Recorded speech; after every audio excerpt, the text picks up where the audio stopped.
కృష్ణమధుడు జహ్ను మహర్షితో అంటున్నాడు, ఓ మహర్షి, పారిజాతాదుల కోసం వెళ్ళిన భట్టుడు రాలేదు. శచీదేవి పూజకు వెళ్ళవుతోంది. ఏం చేయాలో తెలియక దేవేంద్రుడు కొందరు భటులను వెంట పెట్టుకుని భూలోకానికి బయలుదేరాడు. పారిజాత సువాసనలు గుబాళిస్తున్న తోటలోనికి ప్రవేశించాడు. పారిజాత కుసుమాలు సేకరించడం మొదలుపెట్టాడు. ఇంద్రుడు తన భటులతో సహా పారిజాత సుమాలు సేకరిస్తున్న ఆనందంలో పరిసరాలను గమనించలేదు. ఇంద్రుడు నేల మీద శ్రీహరి నిర్మాల్యం ఉంది అని అతడికి తెలియదు. దాన్ని కాస్త ఇంద్రుడు అతని భటులు తొక్కారు. అపరాధం జరిగిపోయింది. వారి దివ్యశక్తులన్నీ నశించాయి.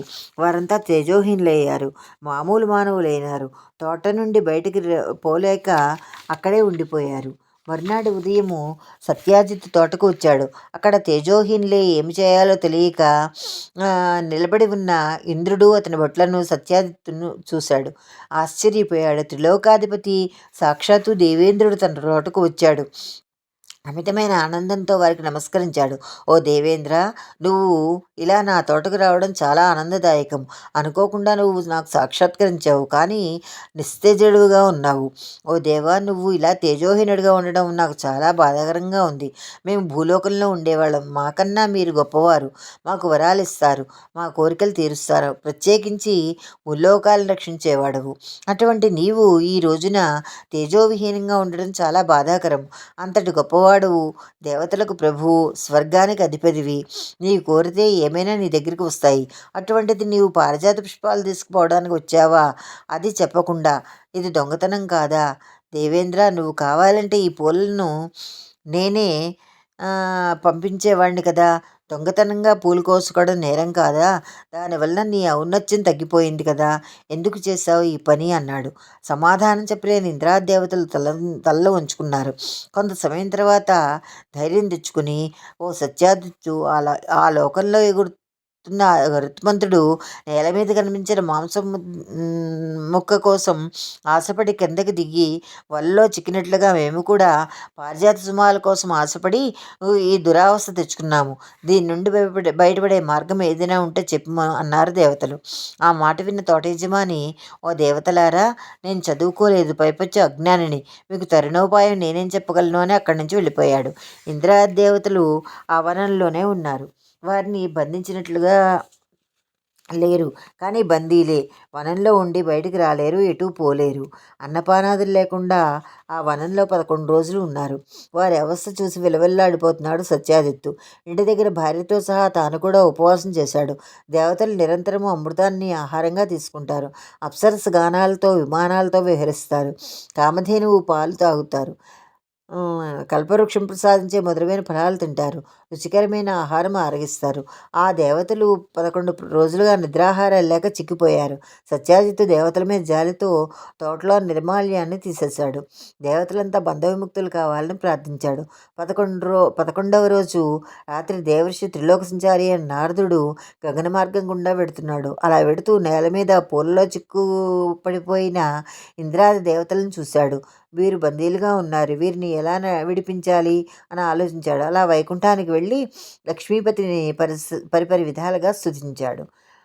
ఆర్తత్రాణపరాయణాయ భవతే నారాయణాత్మనే గోవిందాయ సురేశ్వరాయ హరయే శ్రీసాయ చేసాయ చ మిత్రానేక హిమాంశు పావక మహాభాసాయ సౌఖ్యప్రదే శ్రీమత్సంకజ పత్రనేత్ర విలసత్ కృష్ణాయ తుభ్యం నమః అచ్యుతాయాదిదేవాయ పురాణపురుషాయ చ సర్వలోక నిధానాయ నమస్తే గరుడధ్వజ నమోనంతాయ హరయే క్షీరసాగర వాసినే భోగీంద్రతల్పసైన లక్ష్యాలింగిత విగ్రహ నమస్తే సర్వలోకేశ నమస్తే విశ్వసాధన సర్వేశ సర్వగస్త్వం హి సర్వాధార సురేశ్వర సర్వం త్వమేవ సృజపి సత్వరూపస్త్వమేవ హి పురుషోష్పి గుణాధ్యక్ష గుణాతీత సనాతన పరబ్రహ్మాసి విష్ణుస్త్వం బ్రహ్మాసి భగవన్ భవః.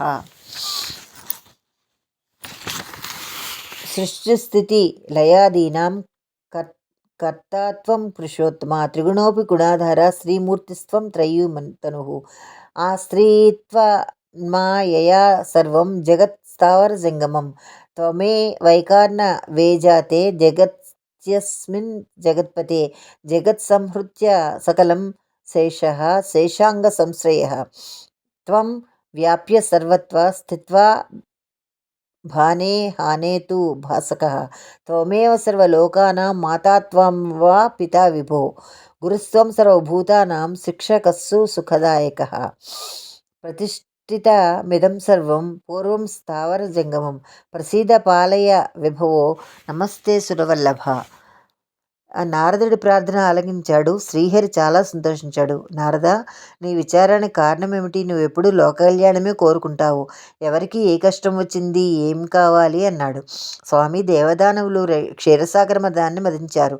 అమృతం పుట్టింది. ఆ అమృత భాండాన్ని సాగర తీరంలో కొంతసేపు ఉంచారు. ఆ భాండాన్ని అక్కడి నుంచి తీసుకెళ్లేటప్పుడు 2 చుక్కలు నేల మీద పడి తులసి వృక్షము, పారిజాత వృక్షాలుగా మారిపోయాయి. మారి పెరిగాయి. సత్యజిత్తు అనేవాడు వాటిని సేకరించి పెద్ద వనం ఏర్పాటు చేశాడు. పారిజాత పుష్పాలు సువాసన వెదజల్లుతాయి. ఆ పరిమళానికి ముచ్చటపడి ఇంద్రుడి భార్య సచీదేవి భగవంతుని పూజగా పారిజాతాలు కావాలంది. ఇంద్రుడు ఒక భటుని పంపించి ఆ పారిజాతాలను దొంగతనంగా తెప్పించుకునేవాడు.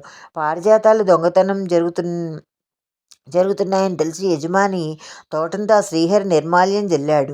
ఒక రోజున దేవేంద్రుడు దేవతలతో సహా పారిజాతవనానికి వెళ్ళి నీ నిర్మాల్యాన్ని తొక్కి తమ దివ్యశక్తులను పోగొట్టుకున్నారు. దివ్యత్వాన్ని కోల్పోయారు. తోట యజమాని సత్యాజిత్తు తోటలోని పారిజాతాలతో దండలు కట్టి వాటిని అమ్మి వచ్చినంతో నారాయణ సేవ చేస్తున్నాడు. తన కుటుంబానికి పోషించుకుంటున్నాడు. అలాంటి వాడి తోటలో ఇంద్రుడు దేవతలతో సహా చొరబడి పారిజాతాలు, తులసి దళాలు అపహరించడానికి యత్నించి పట్టుబడి బందీ అయ్యి 11 రోజులుగా నిద్రాహారాలు లేక అలమటిస్తున్నారు. నీవే వారిని ఎలాగైనా కాపాడాలి అన్నాడు నారదుడు. ఆ మాటలు విన్న నారాయణుడు, ఓ నారద, ఇందులో ఇంద్రుడు అనేక తప్పులు చేశాడు. పరుల సొమ్ము అపహరించడం, తోట యజమాని జీవనోపాధిని పోగొట్టడము, నా నిర్మాల్యం తొక్కడము, ఇన్ని తప్పులు చేశాడు కాబట్టి ఇంద్రుడు తన తేజస్సును కోల్పోయాడు. నా నిర్మాల్యాన్ని తెలుసు కానీ తెలియక కానీ తొక్కితే మహాపాపము. తొక్కిన వారికి అన్ని శక్తులు నశిస్తాయి. దేవతలు వారితో పాటు తోట యజమాని నేటికి 11 రోజులుగా ఉపవాసాలు చేస్తున్నారు. ఇది ఆషాఢమాసం. ఇందులో శుద్ధపాడ్యం నుంచి ఏకాదశి వరకు ఉపవాసం ఉన్నారు. అష్టాక్షరి మంత్ర జపం చేస్తున్నారు. ఏకాదశి నాడు పగలు రాత్రి ఉపవాసం చేసి అష్టాక్షరి మంత్రం జపిస్తే కోరిన వరాలు ఇస్తాను. ఎవరైనా సరే కుల, మత, జాతి ప్రసక్తి లేకుండా ఇలా పిలిస్తే నేను ప్రసన్నుడవుతాను అని చెప్పాడు. మాఘమాసము 23వ అధ్యాయం సంపూర్ణం.